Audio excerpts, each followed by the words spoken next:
সালামু আলাইকুম রহমতুল্লাহ। Good morning. আমি টিম বাংলা নবাবের সাথে জড়িত। টিম বাংলা নবাব এগিয়ে থাকে, এগিয়ে রাখে। আমাদের যে ওখানে যে হর্স হিসাবে যে আছে, দায়িত্ব পালন করতেছে, সে হলো আমাদের আনোয়ার কবির স্যার। এবং কি আনোয়ার কবির স্যার আমাদের সবাইদের সবাইকে গাইড দিচ্ছে ওই জায়গায় টিম বাংলা নবাবে। পার্সোনাল ভাবে আমরা কিছু আছি, আমাদেরকেও রাতের বেলা গাইড করতেছে। আমরা উম মানে টেকনোলজি সম্পর্কে, এবং প্লাস আমরা ইউটিউব চ্যানেল কিভাবে করতে হবে, ইউটিউব চ্যানেলের কোন জায়গায় কি আছে, মানে বিস্তারিত সব এ টু জেড।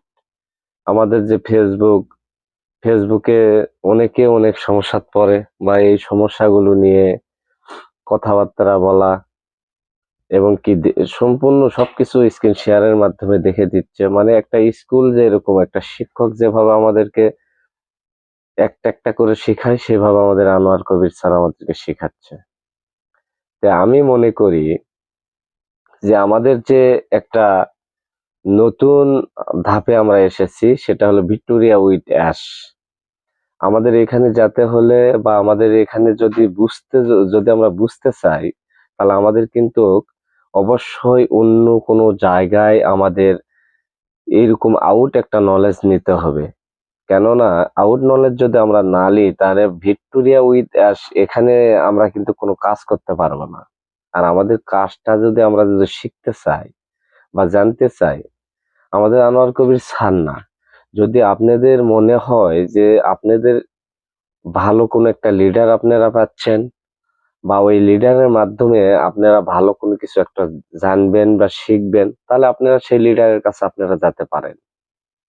আর এক বিষয়টা হলো কি, এখানে আপনার যদি আউট কোনো নলেজ না থাকে, তাহলে কিন্তু আপনি এখানে বিজনেস করতে পারবেন না।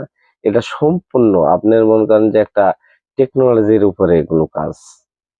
তা আপনি টেকনোলজি কাজ নিয়ে আপনি যদি কাজ করেন, আপনার আউট নলেজ অবশ্যই আপনার এখানে থাকতে হবে। আর আহ আমাদের অ্যাশমুখার স্যার একটা কথা বলছিল যে, পানি খেতে যে পারবে, এক গ্লাস পানি খেতে পারলে সে এখানে বিজনেস করতে পারবে। হ্যাঁ, সে বলেছিল, কিন্তু সে যে বলেছে দেখে যে আমরা যে গা ছাড়ে দিয়ে যে মনে করেন যে আমাদের নিজের অবস্থান আমরা বসে থাকবো, তা কিন্তু না।